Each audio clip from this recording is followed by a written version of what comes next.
কালামুল্লাহ মাজিদের সূরাতুল বাকারার 234 নম্বর আয়াতে আল্লাহ তাআলা বলছেন, অর্থাৎ তোমাদের মধ্য থেকে যদি কেউ মারা যায় এবং সে যদি তার স্ত্রীকে রেখে দুনিয়া থেকে বিদায় নেয়, সেক্ষেত্রে তার স্ত্রী 4 মাস 10 দিন নিজেকে ঘরে আবদ্ধ রাখবে। এটাকে স্বামী ইন্তেকালের পরে স্ত্রীর ইদ্যত পালন বলা হয়। এবং ইদ্যত পালনের এই যে ডিউরেশন, এই লং পিরিয়ড অফ টাইমে সে বিধবা নারী কি করতে পারবে এবং কি করতে পারবে না, এ ব্যাপারেও কিন্তু শারিয়া আর ইসলামিয়া কিছু ডুজ এন্ড ডোন্টস দিয়েছেন।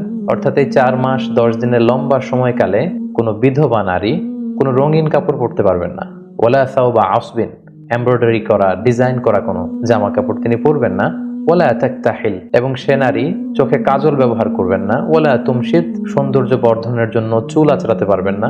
ওয়ালা তামাসসু তিবান, কোনো পারফিউম ব্যবহার করতে পারবেন না। তাহলে এই হাদিসের আলোকে কিন্তু একজন বিধবা নারী কি করবেন এবং কি করবেন না সেটার একটা রোডম্যাপ কিন্তু আমরা এই হাদিসের মাধ্যমে পেয়ে থাকি।